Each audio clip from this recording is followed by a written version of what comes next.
The prairie winds howled across the barren street of Dry Creek, stirring up dust devils that danced along the weathered boards of the saloon and the leaning hitching posts where tired horses pawed at the dirt. The day was late, the sun a blazing copper disk sinking slowly behind the mesas, but the air was not calm, no. It was thick with the tension of men who had gathered to watch cruelty play out like a show. At the heart of that crowd, bound by rough hands and shoved so hard she stumbled to her knees, was Clara Weston, the young widow who had already lost too much. Her husband, a ranch hand, had been killed in a dispute months back, leaving her with nothing but a small wagon, a broken heart, and a fight to survive in a town where widows were prey rather than people. Tonight, the men of Dry Creek meant to make her an example, dragging her by the arm, their jeers sharp and their laughter cruel, as if her suffering were their entertainment. But what they hadn't counted on were two small voices, clear and innocent yet fierce enough to silence grown men. From the edge of the crowd, pushing past boots and spurs, came twin children, one boy and one girl, no older than 7, with wide eyes that burned with something far stronger than fear. They were Samuel and Sarah Hayes, children of the cowboy who stood at the other end of the street, watching, fists clenched, eyes stormy like the skies before a summer thunderstorm. Their father, Luke Hayes, was a man of few words and heavy burdens, a widower himself, scarred from battles both on the range and in his heart. He had raised those children alone, teaching them to be strong, teaching them to stand when no one else would.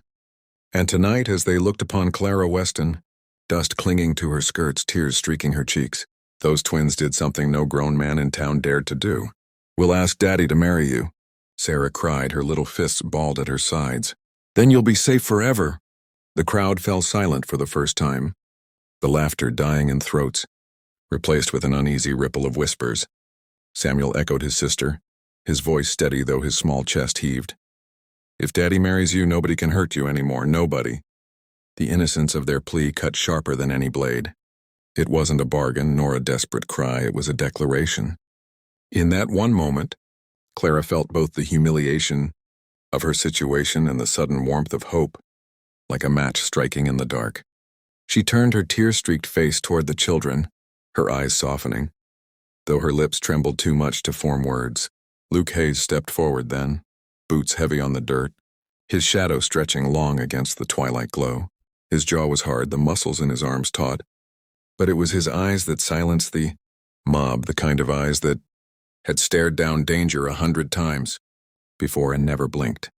He moved slowly, deliberately, like a storm rolling in, every step daring the men to test him. The twins ran. To his side, clinging to his legs, their little faces lifted toward him with a trust that would break the strongest man. "Daddy," Sarah whispered, tugging at his coat. "She needs us." Luke didn't look down. His gaze remained locked on the men who held Clara, and his voice, when it came, was deep as thunder rolling over distant hills. "Let her go." The silence deepened, broken only by the squeal of a wagon wheel down the street and the restless snort of a horse. One of the men laughed nervously, trying to salvage the bravado of the mob. "Now hold on, Hayes," he drawled, shifting his weight uneasily. "This here widow's been a burden, beggin' scraps, causing trouble. Ain't no harm in teaching her place."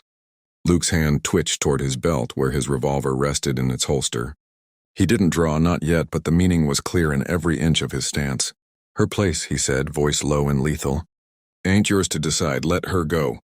For a long, suspended moment, it seemed violence would tear through the street like lightning splitting a tree. Clara could feel her heart hammering in her chest, her breath shallow, the dust choking her throat. But then, grudgingly, with curses muttered and boots dragging, the men released her.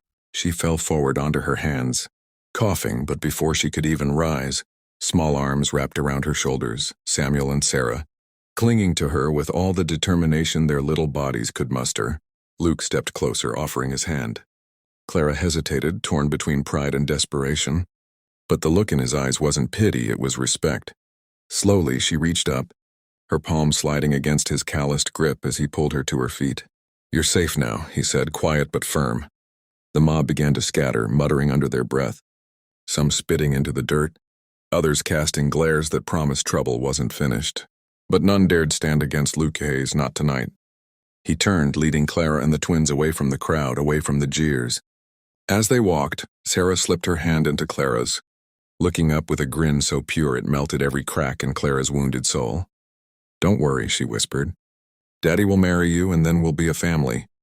Right, Daddy?" Luke's jaw tightened. He said nothing, his silence heavier than words, but Clara's heart fluttered in her chest at the thought. Family.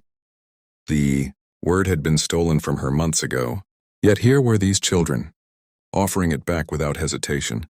She glanced sideways at Luke, studying the broad shoulders, the strength in his stride, the way he seemed to carry the weight of the world and still shield those he loved. She wondered what kind of man he truly was beneath the silence, beneath the scars. That night, in the quiet of the Hayes Ranch, Clara found herself sitting at the wooden table as Sarah and Samuel chattered excitedly about what life would be like once she joined their family. They painted pictures with their words, Clara baking bread while they helped with chores, Luke riding into town with her at his side. Nights by the fire where loneliness no longer lingered like a ghost. Clara tried to hush them, embarrassment coloring her cheeks, but their innocence was relentless, their love freely given even before it had been earned. Luke sat across from her, silent, sipping his coffee, his eyes unreadable. Finally, when the twins had been sent to bed, Clara stood fidgeting with her hands. I don't know what to say," she whispered. "Your children, they see me as something I don't deserve to be. I don't want to be a burden, Mr. Hayes." Luke's gaze lifted to hers, steady and unflinching. "My children see truth quicker than most grown men.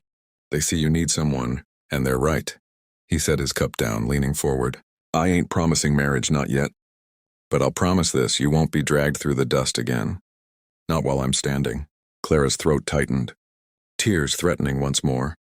But this time not from shame or fear, from gratitude. She nodded, unable to speak. And for the first time since she lost her husband, she felt the fragile stirrings of hope. Out beyond the window, the prairie stretched endless and wild, the moon rising high casting silver across the land. It was a land that tested men, broke women, and demanded strength of anyone who dared to survive. Yet inside the Hayes Ranch that night, something stronger than survival had begun to take root. A wounded widow. A quiet cowboy. Two children determined to bind them together, with a love fierce enough to stand against the whole world.